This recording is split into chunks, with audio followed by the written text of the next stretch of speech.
the hostages from Nova. My name is Neely.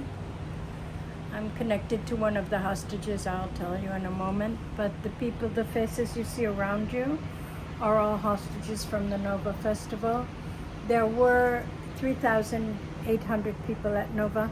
380 were killed, 364 of them civilians. The others were police officers who were guarding them, trying to protect them, who fell in battle with the terrorists on October 7th. 500 were wounded, over 3,000 survived, and 44 were taken hostage. Of those 44, 14 have returned alive to this date, and it'll be 20 months very soon. 13 bodies were recovered and brought back for burial, and 17 hostages remain inside Gaza. Of those, there are 58 hostages altogether in Gaza, 17 from Nova.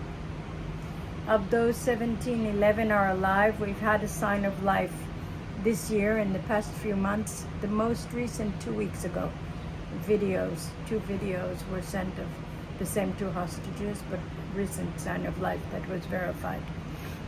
Some of them the sign of life was in February, when hostages who were released in the ceasefire that ended all too soon, hostages who were released gave reports about the other hostages they had seen in the tunnels, and gave enough details to be considered a verified sign of life. So what I'd like to do is show you those hostages who are alive inside Gaza and those who aren't alive but still inside Gaza. Yes. So Alon Ohel, a very talented pianist from the north, from a town called Lavon. He had his 24th birthday. We know that he was last seen in February by two other hostages, three hostages who were with him in a tunnel. There were 4 men kept in the same tunnel. 3 of them happened to be on the list to be released in February, and they reported that they left him. They were dragged away and left him alone. He's wounded. He's got shrapnel in his face because he was in the bomb shelter together with Hirsch, Goldberg, Polin, and the others. Grenades were thrown into that shelter. Hirsch is no longer alive, but some people did survive from that shelter. Alon was dragged out of that shelter and is wounded, as I say, possibly blinded in his right eye. He's got shrapnel and his wounds were not treated, so they were infected. Maxim Harkin is also alive. Maxim came to Israel from the Ukraine with his mom, a single mom, and his little brother to make a better life from war-torn Ukraine, and was with friends at Nova. He was taken hostage. We received a sign of life from him just last month. It was verified where there were 2 videos released of him. Every time a video is released, the Cyber Forensics Corps of the Army verifies with the voice print and facial recognition that this is indeed the person, and that they also verified the timestamp. They have ways of checking the video to see if it's not faked or AI. So this is considered a verified sign of life as well. Also alive, Evyatar David. He was last seen in a video which was verified, together with his childhood friend, Guy Gilboa Dalal. These 2 young men were at Nova together. They've been friends since they were children. This is a poster of them right before the Nova Festival. They've been friends for a very, very long time. They were taken together, and until February, there had been no sign of life. Elon, Guy's father, used to tell me all the time, I'm sure they're alive, I just pray that they're together. So in February, those 2 young men were dressed in a prison shirt and dragged in a van, brought in a van to watch the release of other hostages who had been held with them. Oh. In a very sadistic show. Yeah, I heard of that. A lot of these videos are just psychological warfare. Yeah. But despite the evil intents of Hamas, it's a gift for the families, because the families saw them alive and together for the first time. So as horrible as that video was, it was a gift for the families to see them alive. That was the first sign of life we received from those young men. Also alive is Seged Halfon, a young man from Dimona in the south. He generally works in his family before October 7th, up until October 7th. Works in his family bakery in the morning and studies economics at night in university. A very hard-working young man.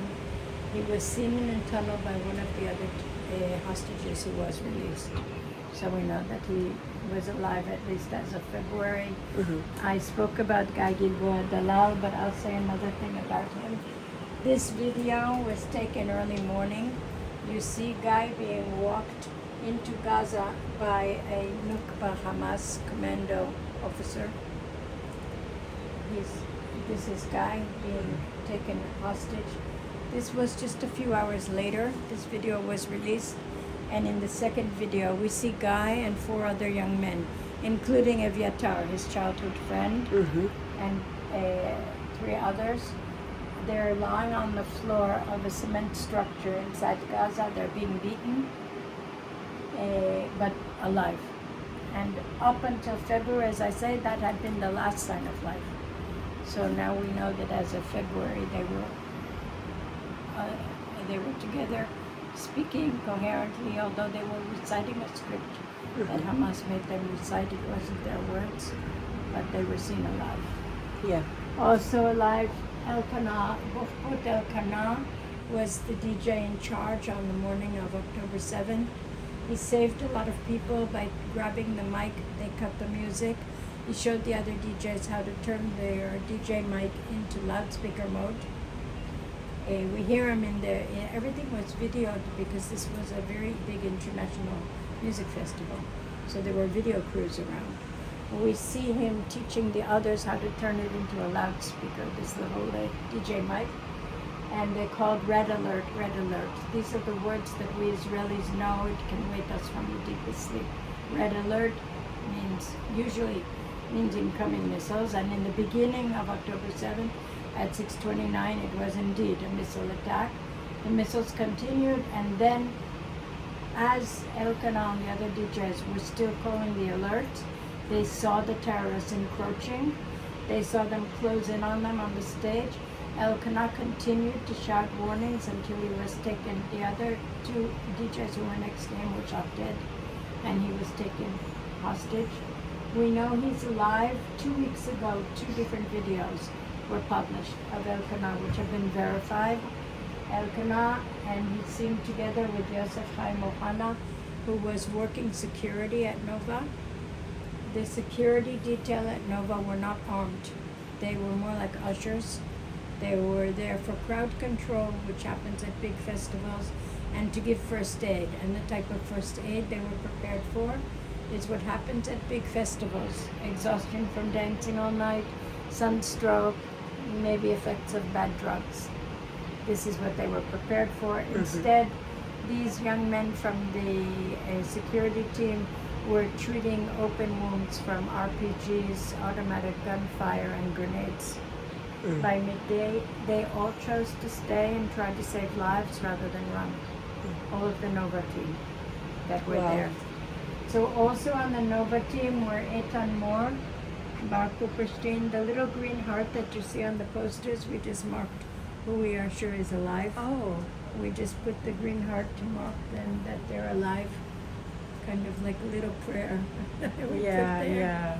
It's our little way of saying, you see, this man is alive and he's coming back to us. So Eitan Moore, Bar Cooperstein, Ron Braslavsky, these 3 together with Yosef were on the security team, also unarmed. The police, there was a paid police protection, 27 police officers who all fell in battle. 17 of them were killed on the day. The other 10 were wounded beyond consciousness.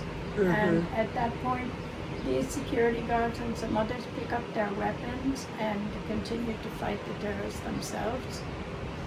And now we know that these are alive. They've been seen. We've received a sign of life, some by video, and some seen by other hostages who were released. And That's 10 I've spoken about so Yeah. far. The 11th is Avinatan, or Avinatan is the partner of Noah Agamani. Oh yeah. He's also Yeah. my student. I'm here because because I'm his teacher. I teach technical English at high-tech companies, and Avinatan is an electronics engineer at NVIDIA, at a big Okay. international company. And you probably know that for teachers, students are like our children, Yeah. even if they're adults. Yeah. So he was seen alive, and a sign of life that was reported on March 12th. He was seen alive by someone who was one of the hostages who was released in late February. It takes sometimes time. It can take up to 2 weeks for the a sighting to be verified and reported to the family, because some of the hostages were in tunnels. Most of them were moved from tunnel to tunnel. Mm-hmm. Some of them did not know who they were with. They're not allowed to speak. They're in the dark. The person who saw Avinatan may not have known his name, but he gave enough of a specific description that when he was debriefed by the military, when he came out, the military understood this is Avinatan. Avinatan is alive. That was the first sign of life we received from him since the kidnap video on October 7th. So that too was a blessing for the family. Yeah. And that came on March 12th, as I say. Mm-hmm. He's being starved. He was beaten very badly. He was tortured and beaten, according to the report. And he was being held in a tunnel beneath Hamas, one of the Hamas command bases in central Gaza. Okay. Thank you So so those much. are the 11 that we know are alive. Yeah.